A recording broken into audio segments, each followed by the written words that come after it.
में सुबह शाम तो बैठते ही थे। जब भी हमारा काम हो जाता था तो अपने बाबूजी के पास बैठक में बैठ जाते थे। वो अपने कागजों की लिखा पढ़ी करते रहते थे और कभी वो कोई धार्मिक बुक वगैरह पढ़ते रहते थे। वह हमेशा अपने आप को वो पढ़ाई में या पढ़ाई लिखाई के काम में कार्यरत रखते थे।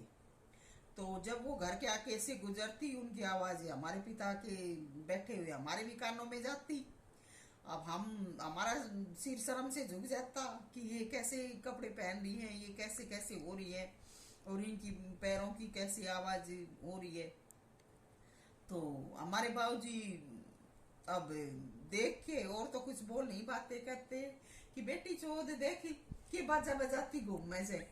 अब हम क्या करते, हमें हंसी आती लेकिन हम अपने बाबूजी के आगे नहीं हंसती। हम नीचे ही गर्दन किए, आंखें नीचे किए बैठे सुनते। और फिर बाद में हमारी माँ और हम जब अंदर उठ के आते तो हम सारी अंदर साड़ में जाके और चुपचाप से हंसती, ये बाबूजी क्या कह रहा था।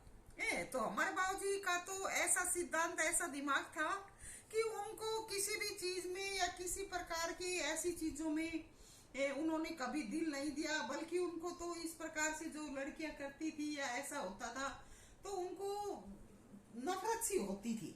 वैसे वो किसी का ध्यान भी नहीं देते थे। तो बेटी चौथ हमारे गांव की बोली है, कोई भी इस बात का बुरा भी नहीं मानता है।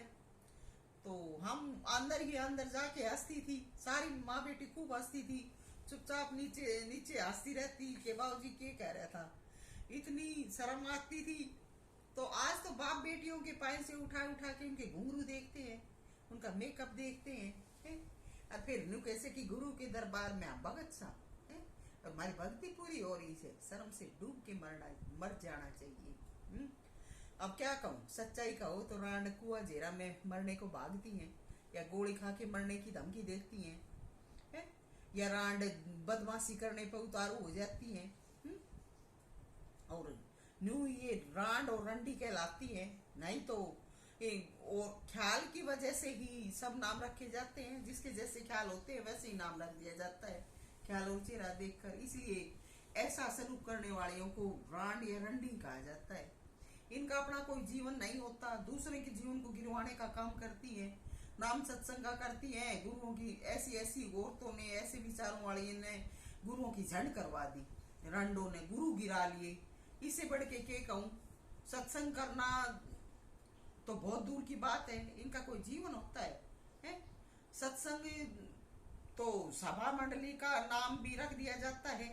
मालिक का नाम भजन करते हुए मर्यादा में जीना ही सत्संग है। गुरु जो पूरा जीवन नाम में लगाए बैठे हैं, उनकी सेवा शुरू से करनी चाहिए। नितांत गुरु पर बैठना भी जीवन नहीं है, सब कुछ निभाना चाहिए, निभाना पड़ता है और निभाना चाहिए। ऐसा जो करते हैं वो जीवन में शांति महसूस करते हैं, बाकी कहीं कोई सुख नहीं है। आज दुनिया में औरत आदमी के संबंध को सुख मान लिया गया है। ये सुख नित्य नहीं है। जो दिल के जाल में फंस जाते हैं उनके शरीरों में ये पीड़ा रहने लगती है।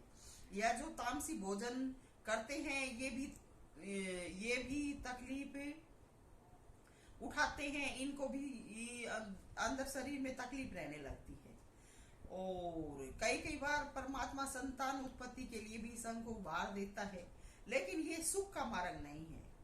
कभी कभी शरीर की सफाई के लिए भी मालिक कभी कभी ऐसा कर देते हैं, लेकिन इस संबंध में डूबना बर्बादी है। आजकल इसी वजह से युवा पीढ़ी बर्बाद हो रही है, घर बर्बाद हो रहे हैं।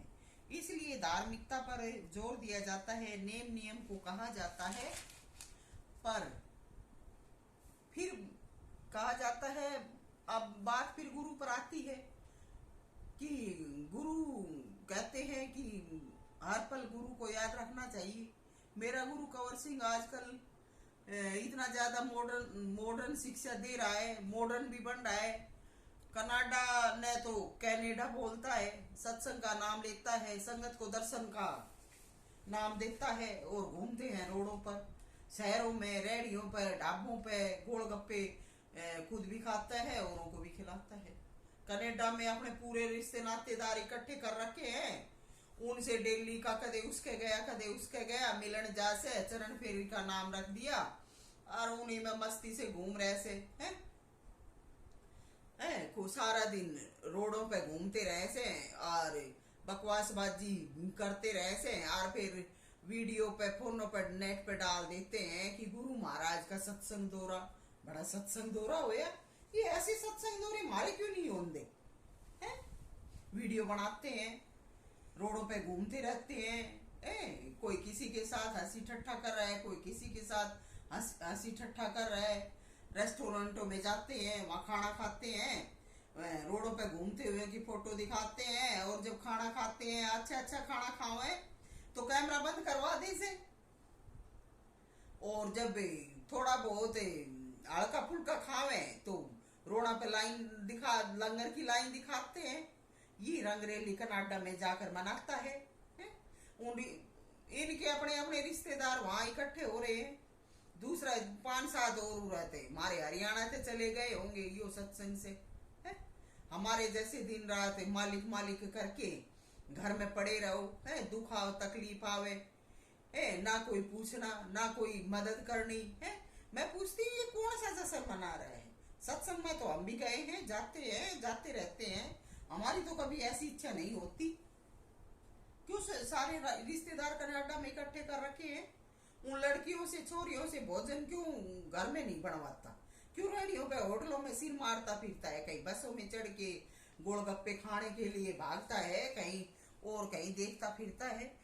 हमारे यहाँ हरियाणा में 2-3 दिन बहन भाई सेवा में खड़े तपते हैं। ये कनाडा में जाओ, जब होटलों पे भोजन कैसे बन रहा है? जिस घर में जा रहे से उसमें ही सारे जो लड़की से औरत से उनसे भोजन क्यों नहीं बनवाया जाता? सविता किसी की पक्षपाती नहीं है। यहाँ की जो लड़कियां हैं, गरीब घरों की जो लड़कियां हैं, सत्संग वाले दिन उनकी हालात देखो। गरीब घरों वाली ही बेचारी पूरा 2-3 दिन पूरा दिन सेवा में खड़ी रहती है? और जिनको थोड़ा सा अच्छा जीवन मिल रहा है वो तो किसी चीज को ऐसी जवान लड़की से कि कोई सेवा के हाथ नहीं लगाती है?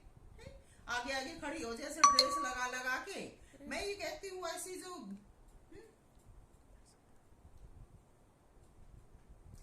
जो जवान जो लड़की हैं उनको तो चूल्हों पर झाड़ू की सेवा में ऐसे काम करना चाहिए। जो अनुभवी सेवक हो वो गुरु के पास रहना चाहिए। लेकिन जहाँ देखते हैं जिस आश्रम में जाते हैं वो कच्चर बच्चर कूड़ा आगे खड़े कर देते हैं, ना उनको अनुभव कोई, ना कोई उनको ज्ञान। ये कौन सा तरीका है?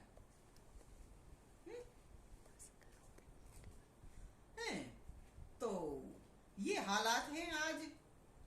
कोई परमात्मा का कोई नामो निशान ही नहीं है? अब न्यू हांडे से सत्संगी का नाम बदनाम कर रखा है। सविता किसी की पक्षपाती नहीं है। परमात्मा सिर पर पीलवान है, इसका अंकुश है, इसको बर्बाद नहीं होने देगा। लोग बागों से सुना था मुसलमान भाई बुढ़ापे में सुधरे और हिंदू बुढ़ापे में बिगड़े, तो मेरा गुरु तो बुढ़ापे में बिगड़ रहे से है, हांडे से धूल मारता। ये औरत रांडी रूढ़ी नाम देंगी है, जिनका कोई काम नहीं, बस आंखें मटकाती जब मौका मिले से हांडे से घर आते बाहर, न कोई सेवा करना न कुछ करना है। परमात्मा की फाइल में क्या लिखा है? सविता क्यों बोल रही है? बस ये आजकल सत्संग है, कर लो भाई, देख लो इनकी वीडियो, अरे इनके डाल घराने छोड़ हांडन लाग जाओ। जितने भी गैर लघु होगे ऊपर, जब परमात्मा का पहुंचने की कोशिश करोगे तब पता लगेगा कि धरती पे तुमने के सत्संग करे से है।